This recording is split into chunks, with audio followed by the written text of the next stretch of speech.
예수님을 사랑하는 사람들 비전 장로교회. 복 있는 사람은 악인의 꾀를 따르지 아니하며 죄인의 길에 서지 아니하며 오만한 자의 자리에 앉지 아니하며 오로지 주님의 율법을 즐거워하며 밤낮으로 율법을 묵상하는 사람이다. 그는 시냇가에 심은 나무가 철따라 열매를 맺으며 그 잎이 시들지 아니함 같으니 하는 일마다 잘 될 것이다. 그러나 악인은 그렇지 않으니 한낮 바람에 흩날리는 쭉정이와 같다. 그러므로 악인은 심판받을 때에 몸을 가누지 못하며 죄인은 의인의 모임에 참여하지 못한다. 그렇다. 의인의 길은 주님께서 인정하시지만 악인의 길은 망할 것이다. 아멘. 말씀 읽는 사람들 비전 장로교회. 아마 올해 초로 기억합니다. 주일 예배를 마치고 점심시간쯤 되었는데 갑자기 하늘이 어두워지고 공기가 차가워졌습니다. 심상치 않았죠. 그러다 이건 남대없이 빗소리도 아니고 정말 처음 들어보는 소리들이 나기 시작했습니다. 성도들이 웅성웅성거리고 빨리 바깥을 보시라고 내다보았더니 정말로 엄지손가락만한 우박들이 마구 떨어졌습니다. 이 유리창은 물론이거니와 바깥에 세워둔 차들, 아니 바깥에서 놀고 있었던 우리 어린이들, 정말 아찔했습니다. 너무 무서워서 하나님하고 기도했던 우리 꼬맹이들도 있었다고 합니다. 이러다 정말 이 세상 끝나는 거 아닌가, 두려움과 떨게하는 그런 순간순간들이 종종 찾아옵니다. 여러분은 언제 그런 걸 느끼십니까? 오늘의 본문은 제자들이 바로 이 세상 끝에 관한 징조를 물을 때 주님이 하신 답변들입니다. 우리 같이 기도하겠습니다. 주여, 전쟁의 소식이 들리고 민족과 민족이 다투고 너희가 박해를 받고 모진 어려움들이 찾아와도 당황하지 말아라. 끝은 아니다. 진통이 시작되었다. 라고 말씀해 주셨습니다. 주님의 백성들을 잃지 않고 끝까지 지키시는 것이 주님의 일이라고 말씀하셨습니다. 아무쪼록 어린 양들을 주여 품어주시고 어느 순간에서 이 종말의 또 어떠한 위기와 암담함과 당한 가운데서도 그리스도의 사랑과 세상을 향한 담대함과 견디는 인내를 허락해 주시옵소서. 하나님, 고국의 코로나로 인해 닥치고 있는 어려움들을 굽어 살펴 주시옵소서. 사람들과 사람들이 서로 생각이 다르고 또 갈등하는 이러한 모습들로 이 대응이 자칫 더욱더 큰 위기를 초래하지 않도록 주님, 우리들의 어리석음 가운데 지혜를 주시고 우리들의 불안 가운데 평안과 또한 인내를 허락해 주시어서 이럴 때일수록 서로를 넉넉하게 격려하고 이해할 수 있는 이해의 지평들이 우리 민족 안에, 고국의 교회들 안에 가득하게 해 주옵소서. 예수님의 이름으로 기도를 드립니다. 아멘. 오늘의 본문은 마태복음 24장 4절에서 8절까지의 말씀을 보도록 하겠습니다. 예수께서 그들에게 말씀하셨다. 누구에게도 속지 않도록 조심하여라. 많은 사람이 내 이름으로 와서 말하기를 내가 그리스도다, 내가 그리스도이다 하면서 많은 사람을 속일 것이다. 또 너희는 여기저기서 전쟁이 일어난 소식과 전쟁이 일어나리라는 소문을 들을 것이다. 그러나 너희는 당황하지 않도록 주의하여라. 이런 일이 반드시 일어나야 한다. 그러나 아직 끝은 아니다. 민족이 민족을 거슬러 일어나고 나라가 나라를 거슬러 일어날 것이며 여기저기서 기근과 지진이 있을 것이다. 그러나 이런 모든 일은 진통의 시작이다. 내가 그리스도이다 라고 말하는 이런 거짓 예언들의 출현은 유감스럽게도 오늘날 우리들에게도 들려오는 소리들입니다. 그러나 끝은 아니라고 하십니다. 그런데 이것이 징조라는 것이죠. 시작이다.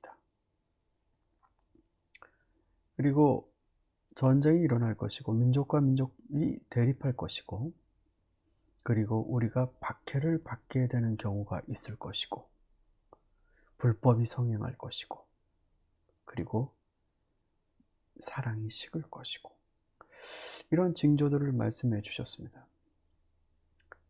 끝이 다가오는 것이죠. 근데 여러분, 저는 시한부 종말론자는 아닙니다. 그런데 전 예수님의 이 가르침 혹은 세례 요한의 가르침 아니면 신약의 다른 저자들의 가르침에서 우린 심판과 종말에 관한 경고를 많이 듣습니다. 시간의 끝. 우리가 머물고 있는 이 시간이 영원하지 않고 종결된다라는 것. 여러분 어떻게 생각하십니까?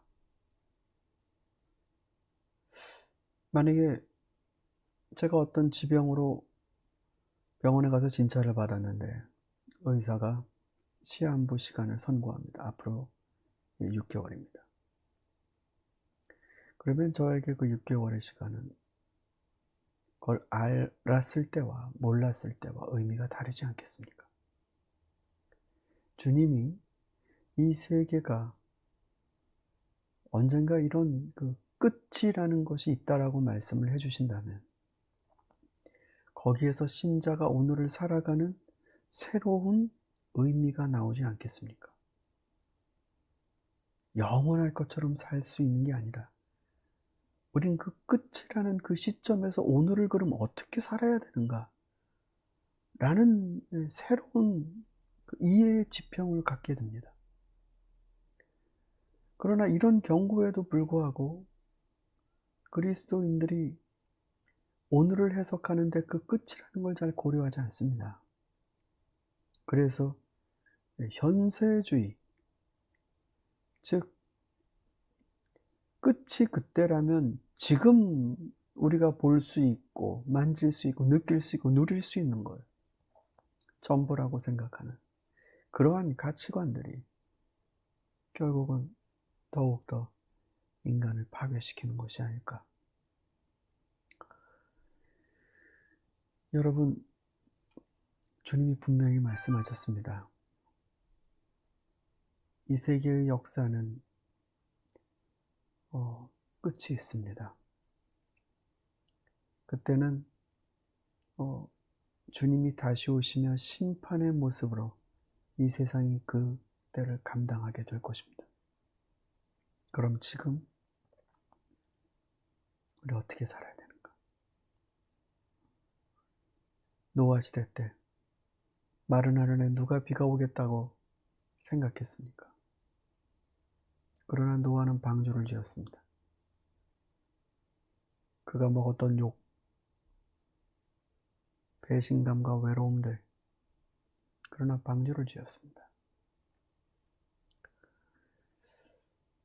미래를 아는 자, 끝이라는 걸 아는 자, 종국이라는 게 있다라는 걸 아는 자, 세상에 심판이 온다라는 걸 아는 자, 그 자는 마른 하늘이지만 오늘 방주를 만들었습니다. 저와 여러분의 삶이 노아처럼 그런 마음을 가지고 준비를 해야 먼저 알게 되는 사람의 이점이 있지 않겠습니까? 아무쪼록 우리가 현명하기를 소망합니다.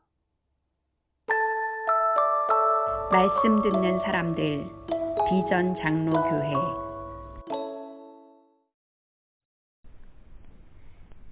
응답 없는 기도는 없다. 기도를 제대로 하고 보면 기도 자체에 이미 응답이 담겨 있음을 발견한다. 참된 기도에 이르고 보면 기도하는 것 자체가 복이요 그 상태에 있는 것 자체가 응답임을 알게 된다. 영이신 하나님과의 깊은 교제 속에 거하고 있으면 그동안 욕심으로 간구해왔던 모든 요구사항이 하잘것없는 것으로 느껴진다. 하나님 앞에서 그런 것에 대하여 청원한다는 것이 어색하게 느껴진다. 마음 가득 청원하고픈 목록들을 가지고 하나님 앞에 무릎을 꿇었지만 하나님을 대면하는 순간 그것을 등 뒤로 감추어 버린다.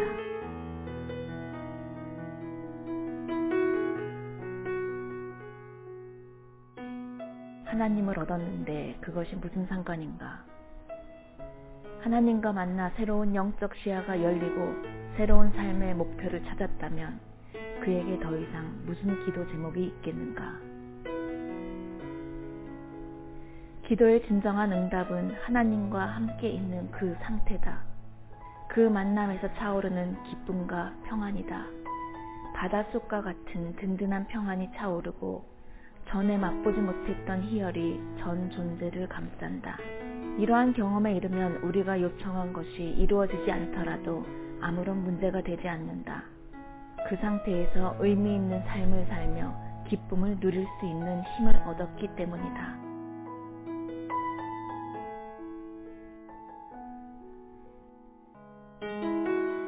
잘못된 기도라는 말은 있을 수 있으나 응답이 없는 기도라는 말은 성립하지 않는다. 중언부언하는 헛말로 된 기도라면 모르되 하나님께 드리는 바른 기도는 응답되지 않을 수가 없다. 올바로 기도하는 한 무엇이든지 응답이 된다. 바른 기도는 이미 그곳에 응답을 품고 있다.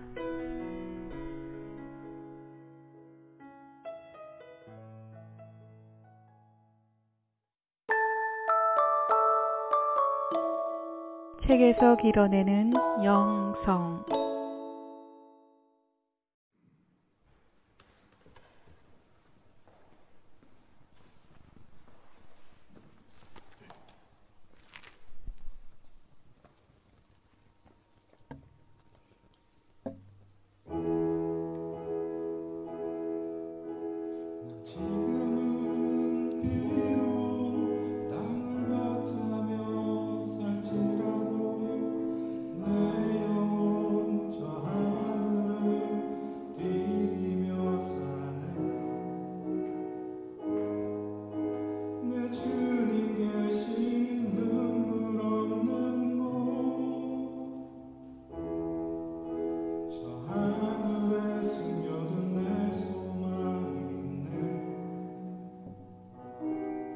보고픈 얼굴들 그리운 이름들 많이 생각나 때론 가슴 터지도록 기다려지는 곳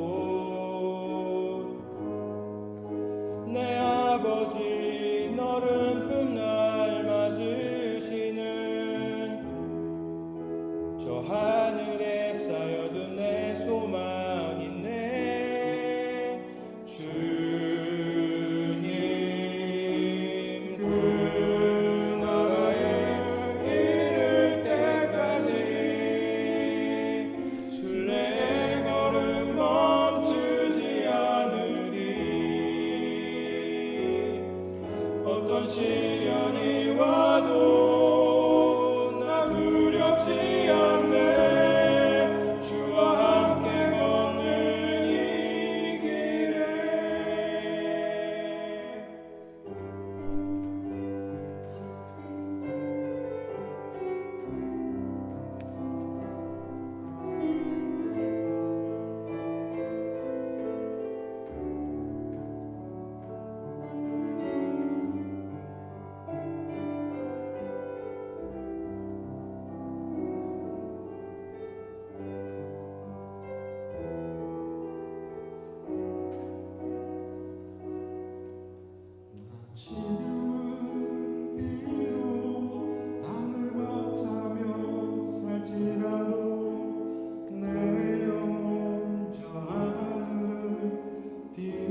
저 하늘에 숨겨둔 내 소망이 있네.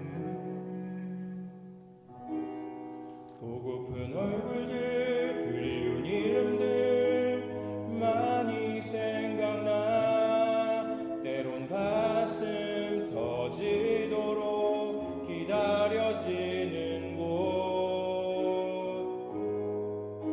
내 아버지 너른 품 날라주시는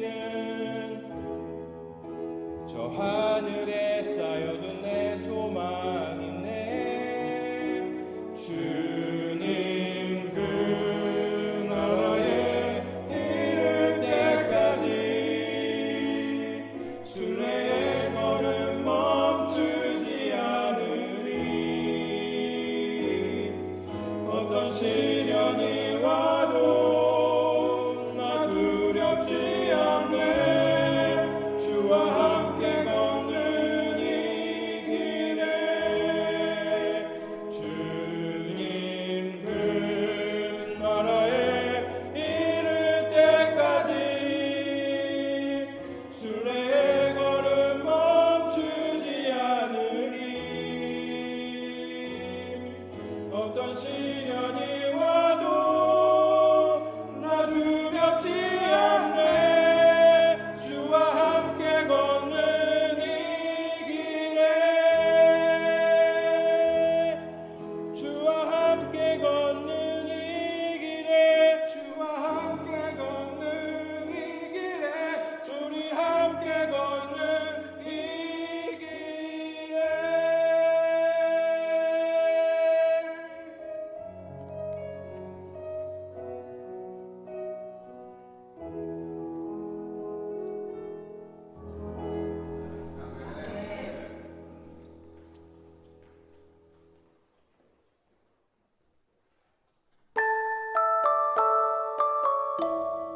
찬송하는 사람들 비전 장로교회